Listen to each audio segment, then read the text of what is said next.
Good evening, everybody. Let me get this. There we go. Get the music stopped. So, happy Tuesday, everybody. Hey, Rick, how you doing? Got to apologize about last week. Last week was rough. We were at Orlando. We were gonna do some testing with the Smurf, and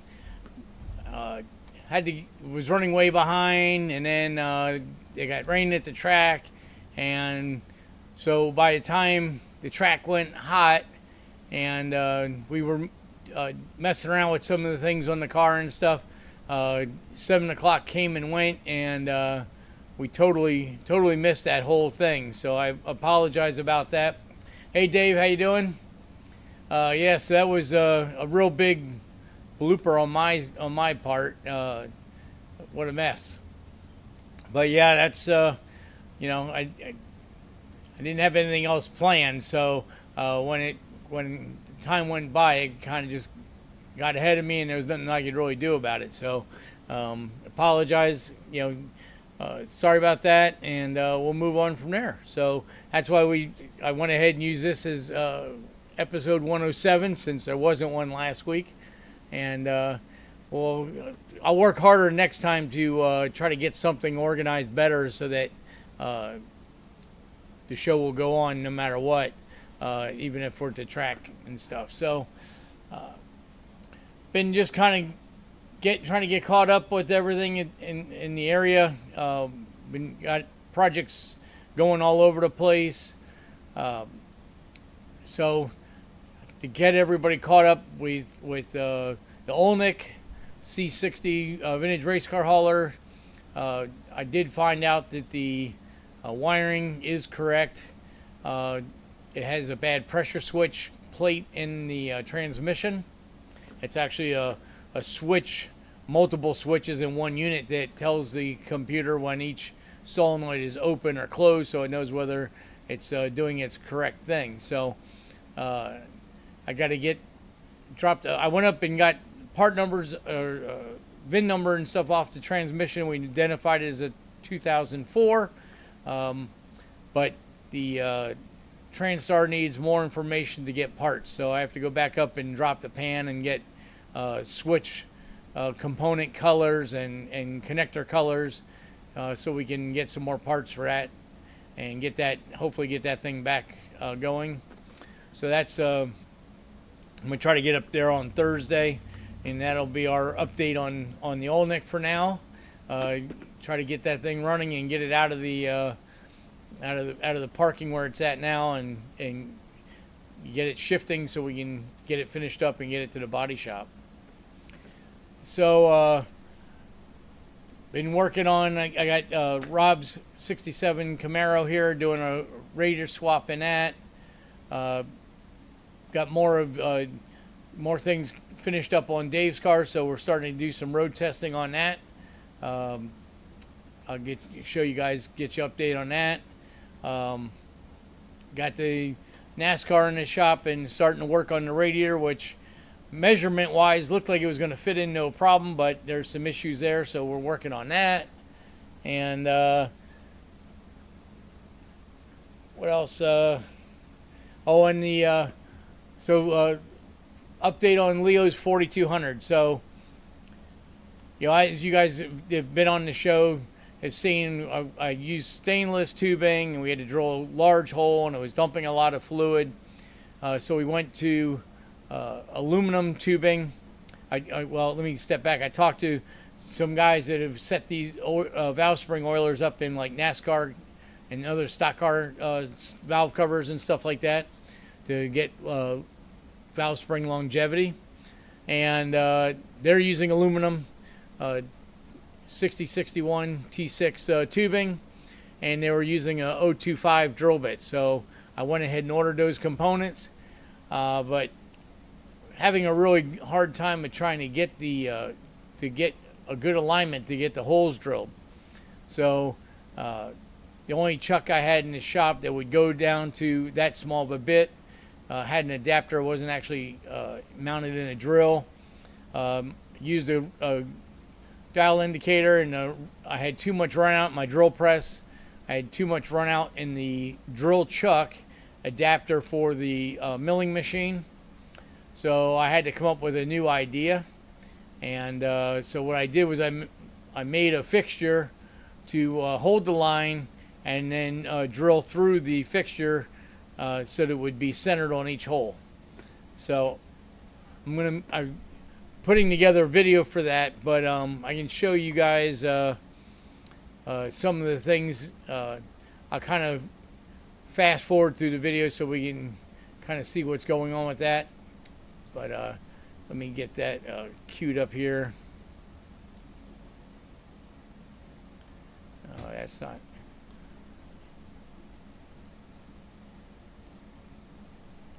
All right, so. Yeah, so here's a piece of aluminum block I had. It was actually an old sway bar end link. And I set up the milling machine with a 45-degree cut so I can make a V to hold the tooling in there.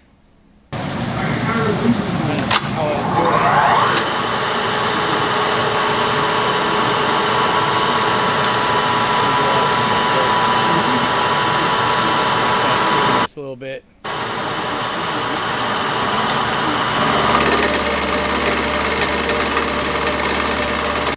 So basically what I'm doing here is just cutting a V in a block. I bought some V blocks, but they're all too big for the tubing. So my idea here was to make a V just deep enough to hold the tubing still and then use that to center the drill. Hey Chris, how you doing? Hey Mike, how you guys doing, man? So that was that. So we're doing check the depth.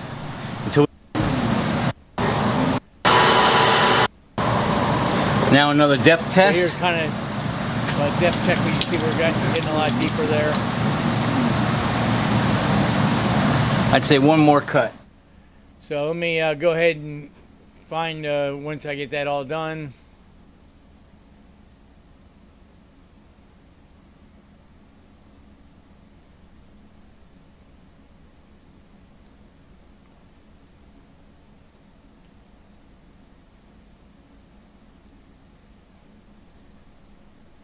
That's not what I wanted to show, so let me go to the next one.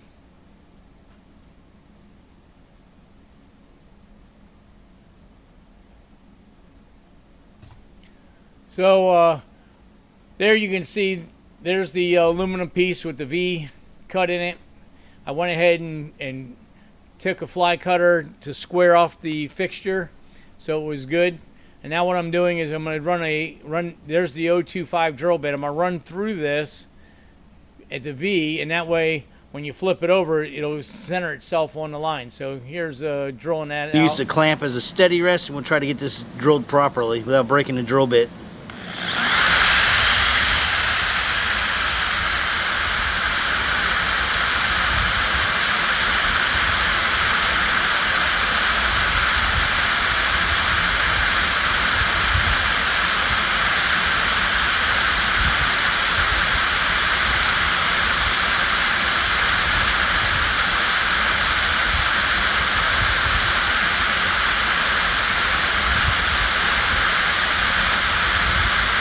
So you can see in that video, those drill bits are so fine that it's really hard to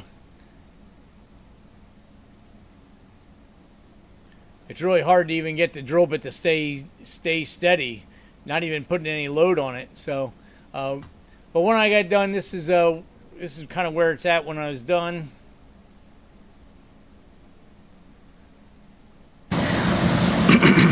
So I went ahead and Scotch-Brighted this so now you can see the hole a little better. So that hole will give us access. You can see it comes out right in the center of the V. So when we put our tubing in there, like this, you can see it's going to drill at center. So we don't have to worry about the drill bit wandering off. We don't have to worry about trying to get a center punch in the exact spot. This is going to do it all for us in one easy shot. So we'll go ahead and start drilling this tube now. Yes, that was, you can kind of see where I was going with the fixture. Okay, so we clamped our, let me see here.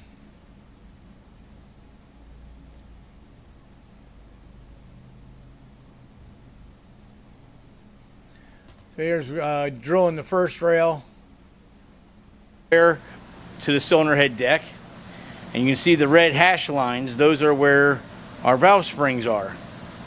So now we're going to take our fixture, set it over top of the red line, drill a hole, and we'll have a perfectly square perpendicular line all the way up and down the rail. So I'm going to go ahead and drill that now.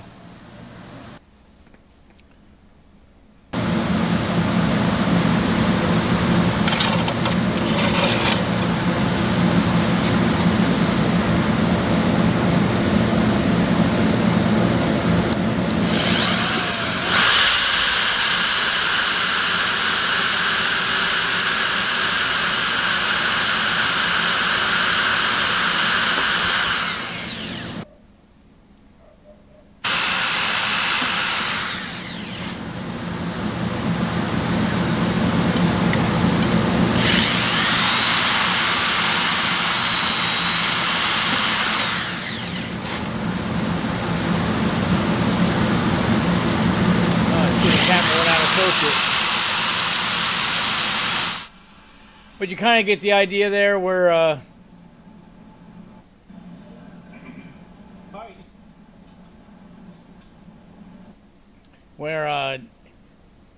you know, it holds the piece down.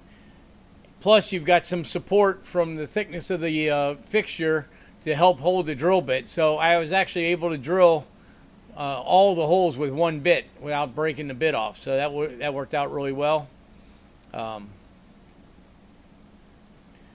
Here's a little better angle maybe.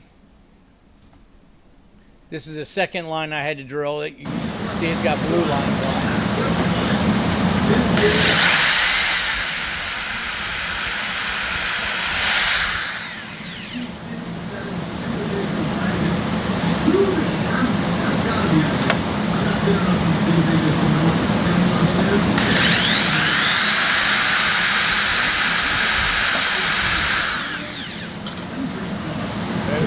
Worked out real well. Now,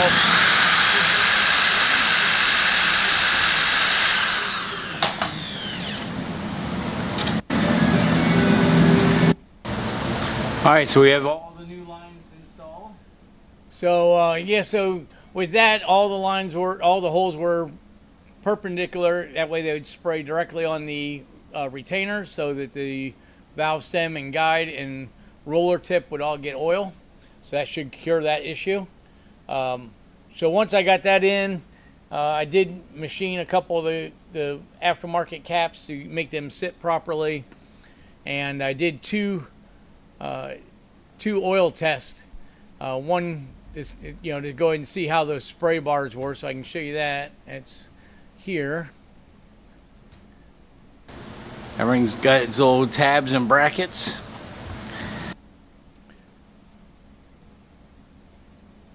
There you can see where I had to countersink this one and this one so that it held the lines in the right location.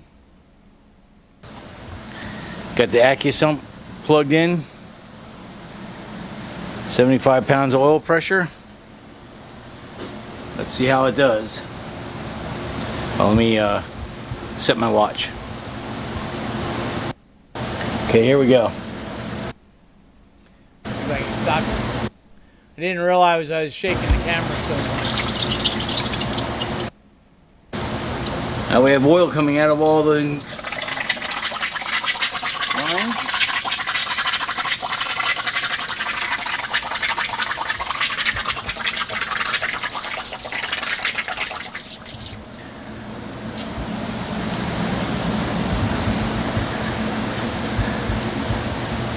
It still looks like there's a lot of flow. Might have to put a restrictor in it yet. All right, so this is going to be, I believe, test set. So hard to see in that one, but with the 1 quart of oil, it blew it through in a very quick time. So I came up with a restrictor to test it. Still not a final, but this was a much better test here. 7 maybe.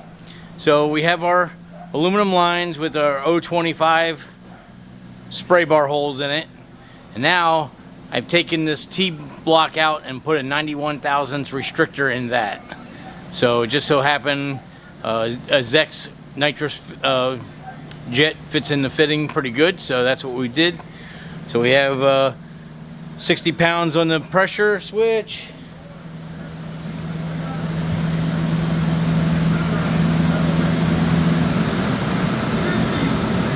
All right, we're going to start the stopwatch. Here we go. And we got oil out of all of them. Yeah, so I didn't realize I was shaking the camera around so much, but you can see here there's oil coming out there and there. If you look closely, you can see they're all spraying a solid, although light stream. It looks a lot better. It's lasting a little longer this time. Okay, there we go. Kind of look, I don't know if I can stop it and you'd be clear, but now it's kind of hard. But you can see the retainers have a good puddle of oil on there, so I believe that's a little longer this time. Gonna fix it. Okay, there we go.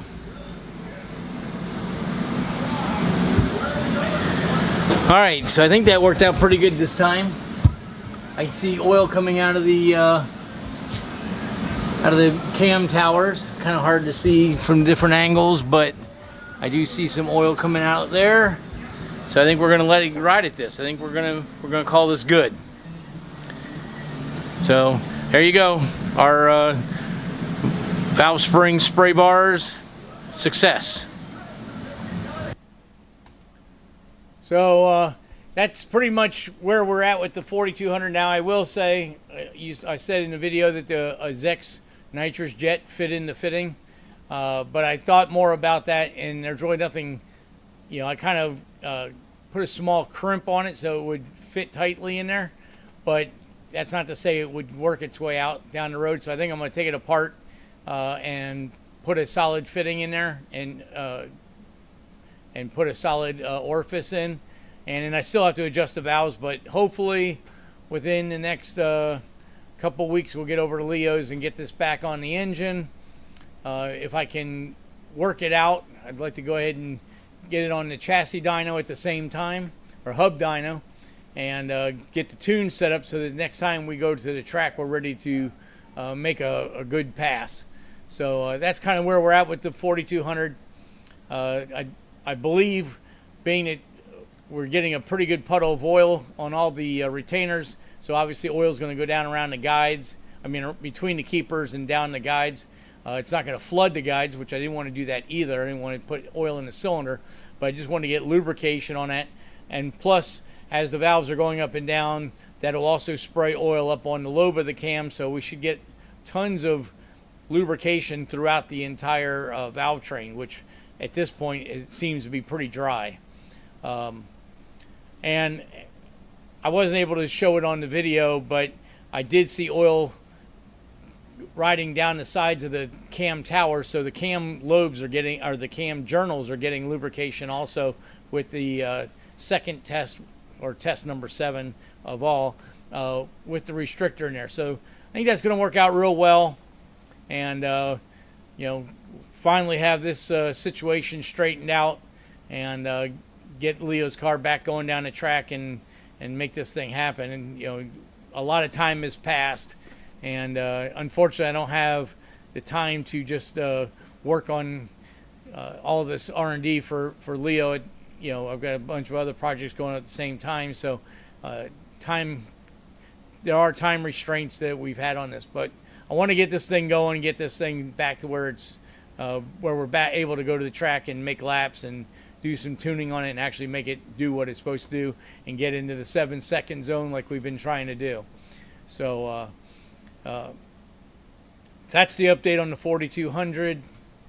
When I get to the next stage on that one, I'll go ahead and let everybody know what's going on with that. So going back to last week again, I apologize about not being able to get to the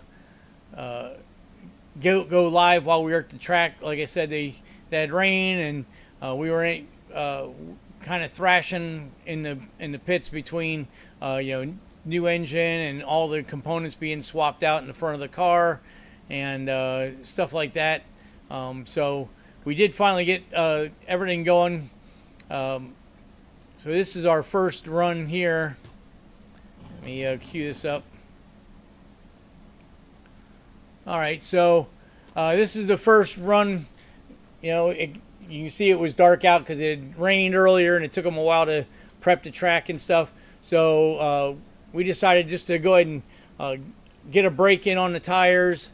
We have a couple cylinders. We're trying to get the rings of seat in, so we figured, no sense putting the front cap on and stuff. We're just going to make a pass down the track to just get some heat in the engine and stuff, make sure that everything's good. I redid all the chassis on the car, and as far as setup and stuff, shocks and stuff. So we said, let's just make it go down the track and do basically a road test. Make sure the steering works, make sure the brakes work, make sure everything does what it's supposed to do before we go ahead and set this thing sailing. So here's this run.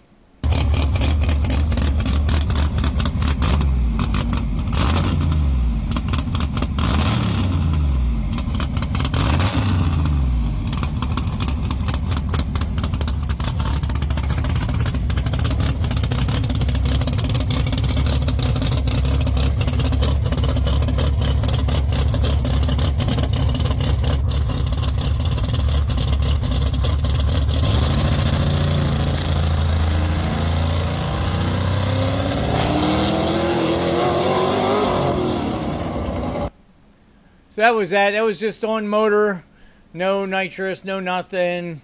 JB didn't even get it up on the two-step when he launched the car. Just basically a real shakedown. So we got that done, and then we tried to go for our second run. We actually decided to go ahead and put some nitrous on it.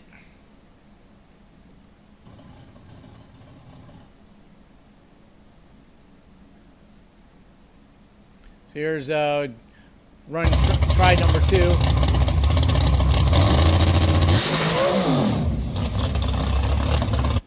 So you can see it knocked the tires off right away. So we backed up.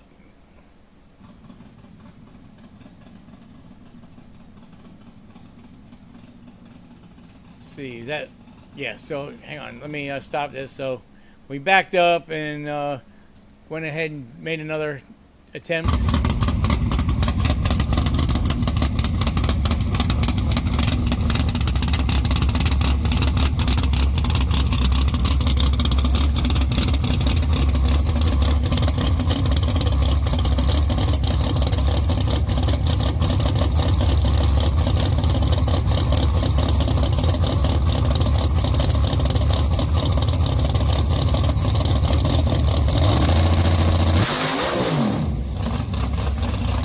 Still had a little trouble with getting traction. So the engine wasn't up to temp yet, so we were able to make one more attempt.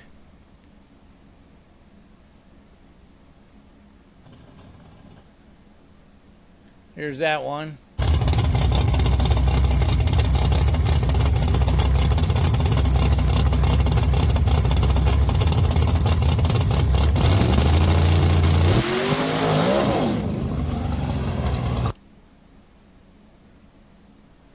So at that point, the motor had enough heat in it, we couldn't back him up anymore, so we had to go ahead and take it back to the pits and cool everything down, go through the data, work on setup. One of the things that we got messed up is, didn't have the shocks. The shocks were at a base setting, but they weren't the setting we normally run them at. So that was on me. I didn't think about getting them to a at race setup on it, so we went ahead and fixed that, and then we went ahead and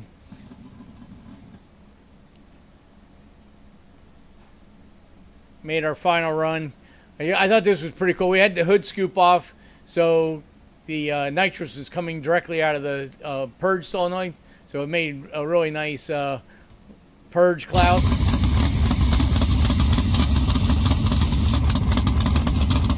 Thought that was pretty cool.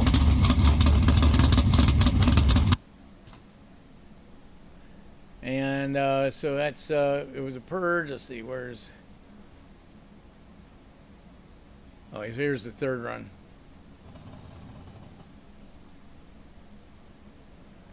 So here's the third run. And we decided not to run the scoop because we were like, you know, we're playing around with the nitrous and everything else, and everything, you know, just trying to figure out where that's. So, you know, we said let's run it without the scoop and just make it that much easier to get the hood on and off and stuff like that. So here's the last run of the night.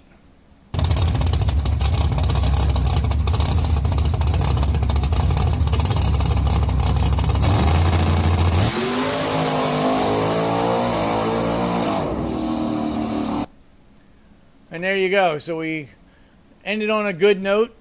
Car went down the track. We got all of our setup stuff, you know, playing around with new things and stuff. So we're just trying to get all ready to get back out there and start racing again. So overall, a good night, a long night. But yeah, we got that done. But those are the reasons, because of all that hassle and fast turnaround and stuff. I was just never able to go live. So again, my apologies to everybody that normally comes and looks for the for us to be on the channel. So you know, sometimes you can only do what you can do.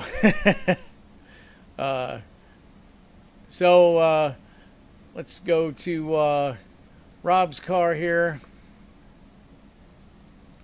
Let's see. What did I do with this video? I think it's this one here. Yep. Okay. So here's Rob's car. Came in. Like I said, we're doing a radiator now. There's Rob's 67 Camaro. We just did a Griffin radiator replacement in this thing. New thermostat. Went ahead and made this aluminum line to go over to the coolant overflow tank, and still have to put a 75 amp relay on for the electric fans, but pretty much got this thing all wrapped up and ready to be delivered. So that was that, and then I went ahead and shot a little in-car video.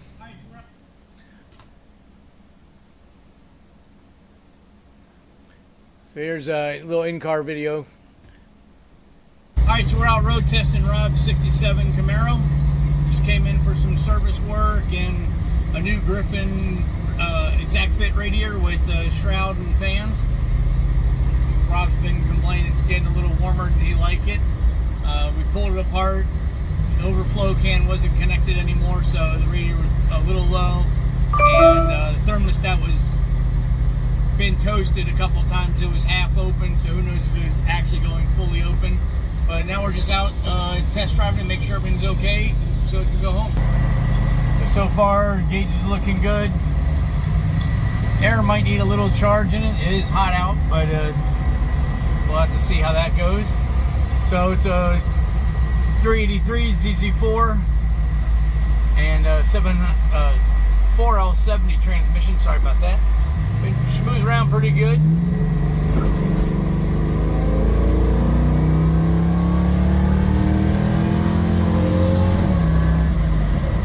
It's got an all Ride-Tech suspension.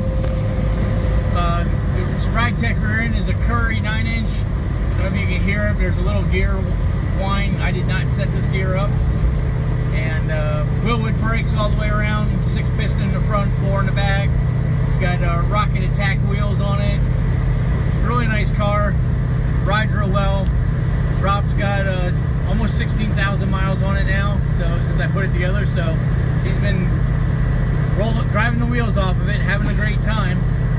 I've been on a power tour with it and some other stuff, and lots of strange black stripes in front of his house. I don't know what that's all about, but at least he's having a good time with the car.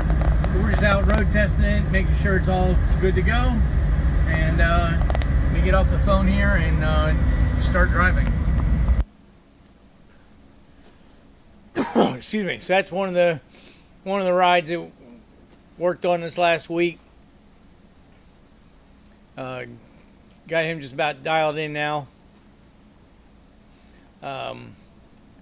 Let's see, we already did the cylinder head deal.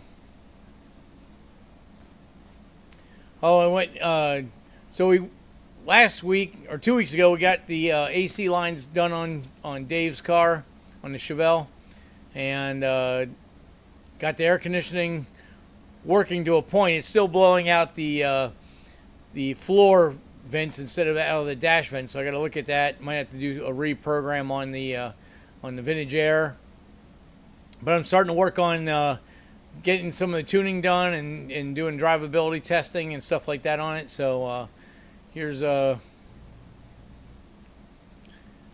short little video on that. All right, so I'm in Dave's Chevelle, and we're trying to get some mileage on it, getting cruising. There's the instruments. We got the Holly running in here. Of course, we're sitting at a stoplight, but everything's looking good so far.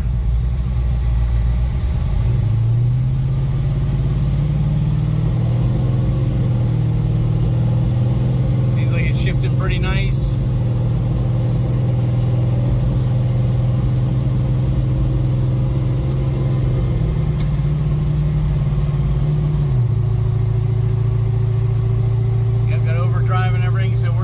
So we're going to drive this thing around some.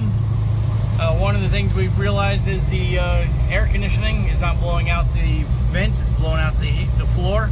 So that's something we got to look at. But other than that, making progress.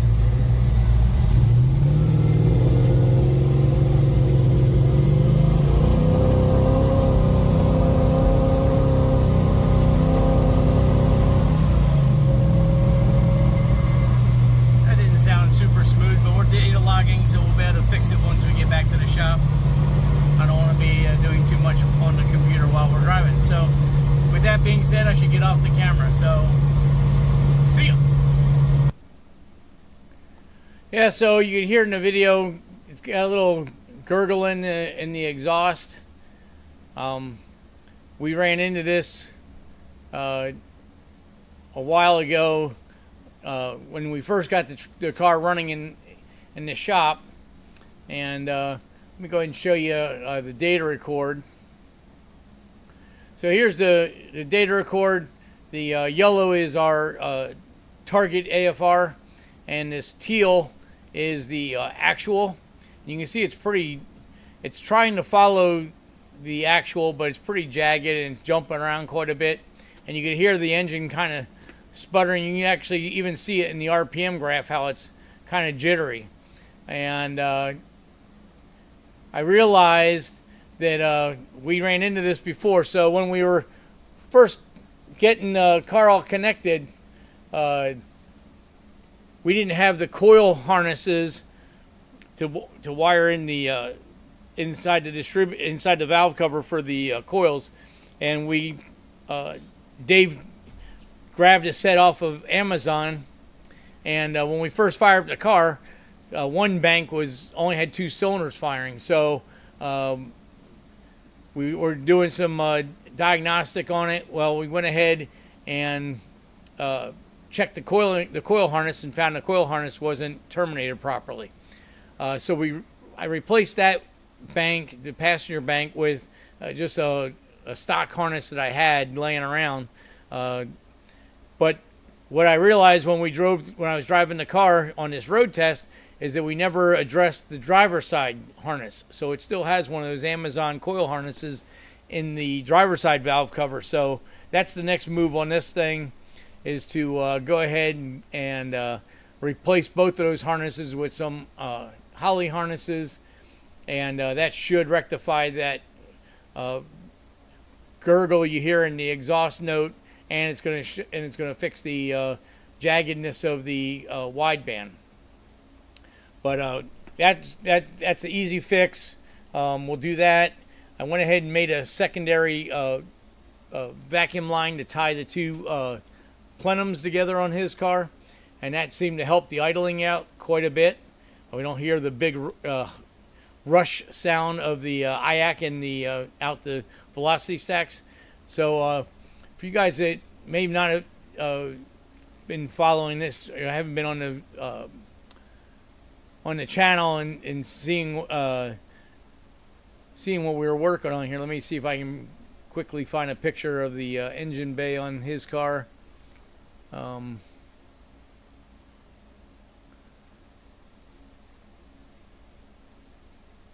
there we go. So here's the engine in Dave's car. It's a 525 horse 6.2 LS3, and we had this dual plenum sniper manifold on with dual 90 millimeter throttle bodies. So the IAC and the TPS are on the driver bank, and the passenger bank is just a throttle blade. So what ends up happening is the air intake tube, which goes to the high beam, we have a velocity stack and a high beam, it actually makes like an echo chamber. So whenever the IAC opens, it sounds like a jet engine thrust coming through the front headlight. So we've been working on that. I went ahead and made a 3/8 tie hooking the map sensor up to both plenums. That helped. I went ahead and added a second 5/16 line to it just as a test, and that really smoothed that out. So that part is in really good shape now. So now we'll just go ahead and get these coil wire things straightened out, and that'll help out that situation and get it smooth. I've got 14 miles on the car now, so I've got 86 miles to get the rest of the drivability ironed out on it. So that way Dave can get his car back. But it's moving along. We're finally making progress on it. I've got just a short list on things that need to be done. I need to hang the crankcase vent tank and the radiator overflow tank on and get those done. I'm going to work on that tomorrow.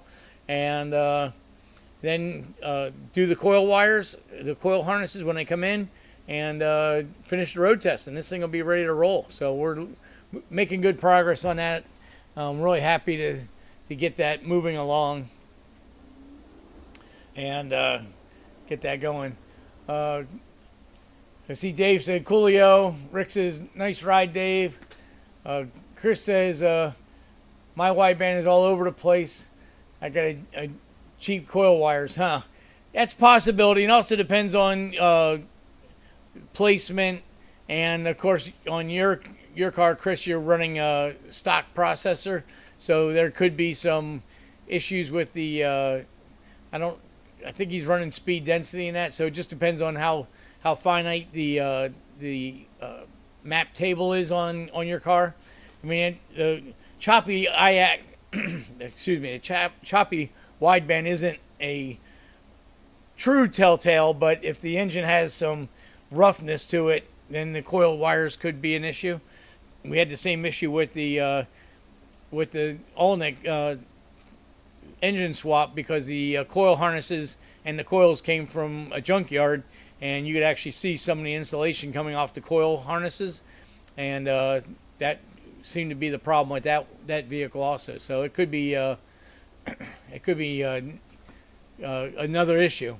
Dave says, yeah, Bobby next. Yeah, he's got a little issue with the driver's door. He's got to straighten out. But at least we're making progress, and Dave can get his car here soon. Maybe we can get it to Turkey Rod Run or something like that, or whatever. I know my buddy Scott's pushing everybody down south here to go to Cruising the Coast in Biloxi in October. So we'll see what happens with that. Obviously, LS Fest is in 2 weeks, so that's not going to happen. But yeah, we're making progress. So that's all you can do at this point. And funny, speaking of LS Fest, I'm thinking, do I take the Cup car back up? Because I mean, I'm not going to race it this year. I didn't get a racing pass, and being it wasn't registered on the street, they kind of like, oh, we'll throw you an exhibition as a, we don't know what to do with you, but you're already here and you already paid, so we'll go ahead and do it. I don't think they would have the same feelings this year, being that I already did it last year. So probably just take it up as a show car, and maybe have it for sale, sign it. Maybe we can move that along to a new owner. But the other thing was that Joe called me the other day and said, hey, I know you're going to LS Fest, and the 69 Camaro is cleaned up and ready to go. If you want to take it, you can take that up and show it. So that's another alternative that we could do.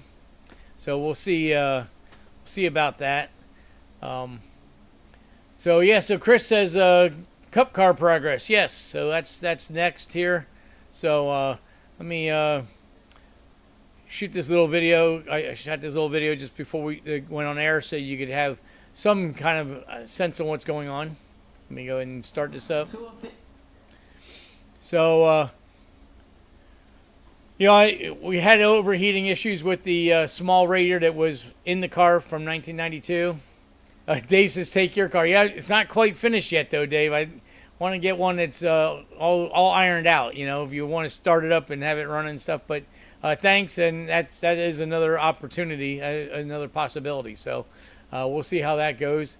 But yeah, so we're working on getting the radiator in the Cup car.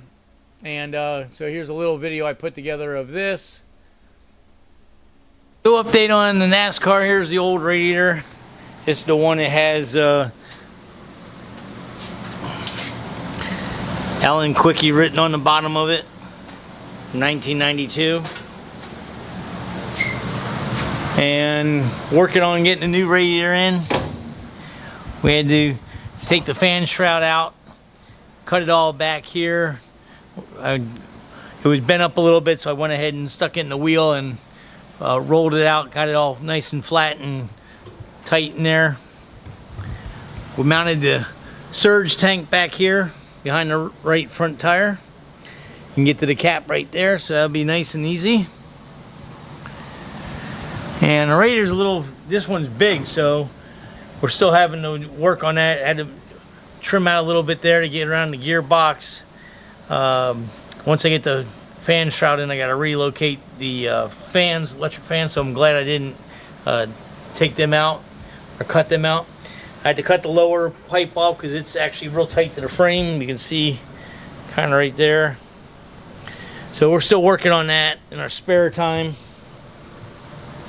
Trying to get this thing done. We got the new fire extinguisher, new window net. I want to get the strut tower tied back together, and get the brake ducts put in the front, and then we can get this thing relisted again for sale. The ads on Race Junk have expired, but I was talking to my buddy Pat Utt, who has raced his whole life, got a bunch of different race cars and stuff, and he's actually got a TA2 Trans Am car right now, which uses the same transmission box. And I was telling him about how it's really hard to get in reverse, and he said, don't worry about it, don't ever put it in reverse, you'll break the transmission if you do. And I was told the same thing from G-Force race cars. They said that reverse was only in there because NASCAR mandated it. So I'm going to still take a look at the shifter and see what's going on with the shifter, but I believe that we can make it go in the reverse, but won't want to use it. So but the battery box is in and all set up now. I think I showed pictures of that a while ago. The battery box is right down in here on the right hand side. We got 150 pounds in the right frame rail, so that should balance out the car real well for a for a 180 to 200 pound driver. So I've got these shims that we're going to put in the front end, get rid of all the little automotive shims we have in there. That's the lower hose for the get the expansion tank's going to hook to. So kind of an update on the Cup car. So yeah, that's where I'm at with that. It's taken a little bit of effort, but we're getting it there. I didn't get any video on working on the radiator and stuff, and that's something else I've been looking into. I see on my feed on Instagram and on some of the other platforms that there's quite a few camera tripods that have AI controls in them where you can tell it to follow you, and it will follow you around in about up to about 40-50 feet space.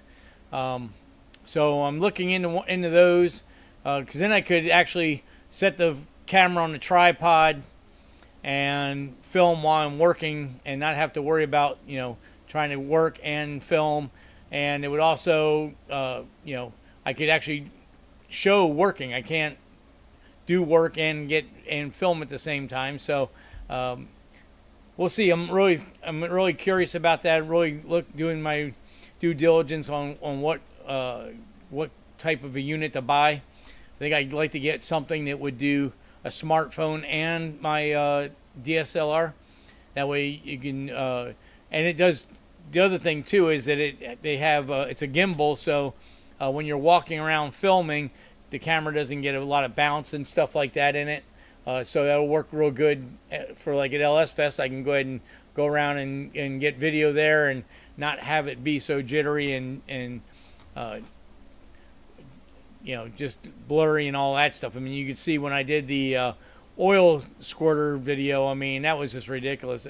Afterwards looking at it, I'm like, man, you can't even hardly tell what's going on there. So we'll see what happens there. I'm really curious and really interested in trying to up the game there so you guys can see more work. The other thing is I've been watching other shop videos and either they're using that type of a deal where the camera follows the people or they have somebody filming. So and we're definitely not at the point where we can afford to pay somebody to film.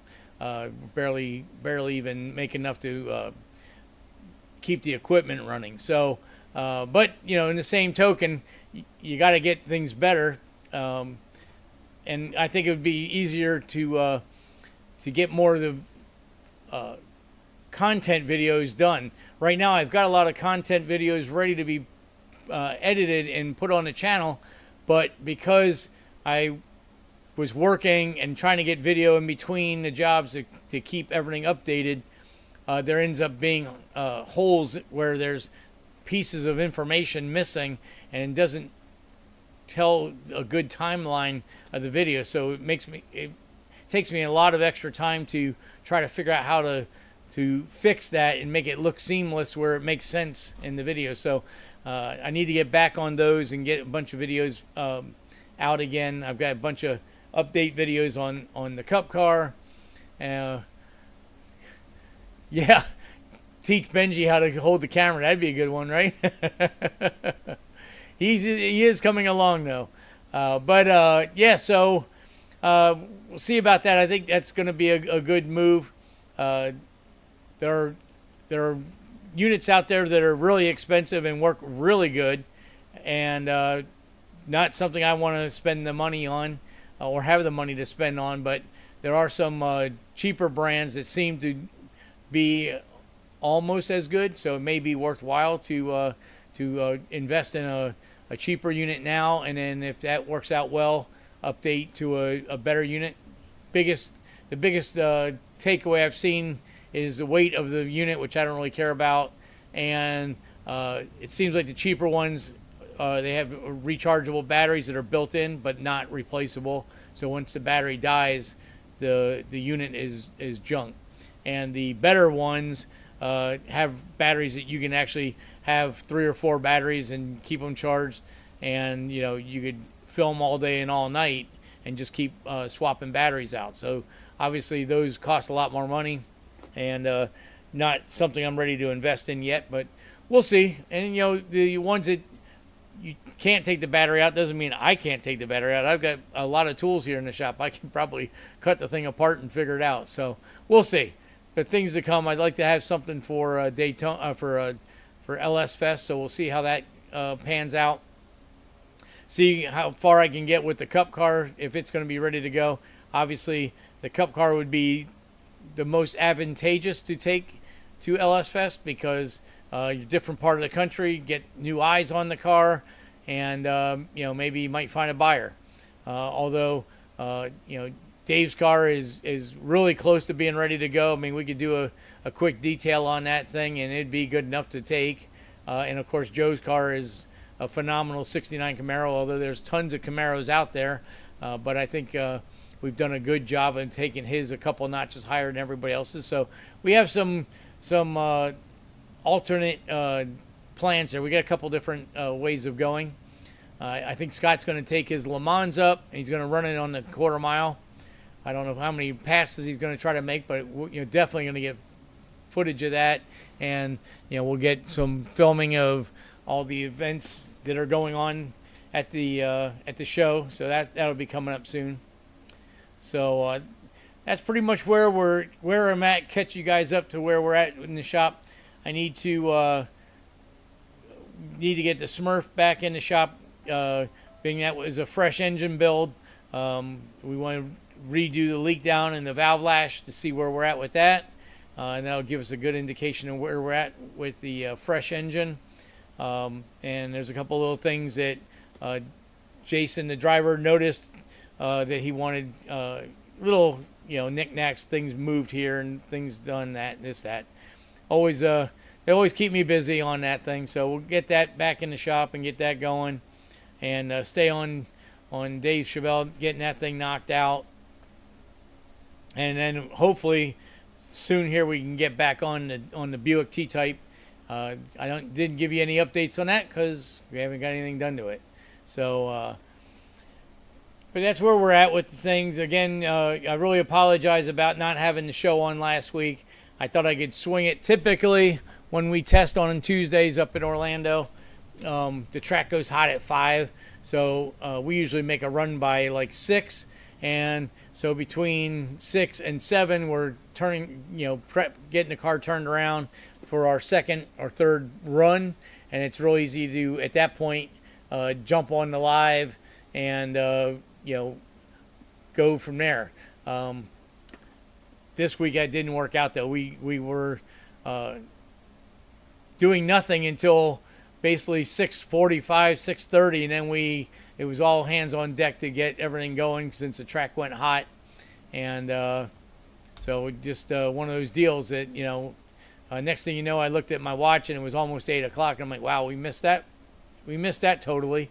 And it was funny.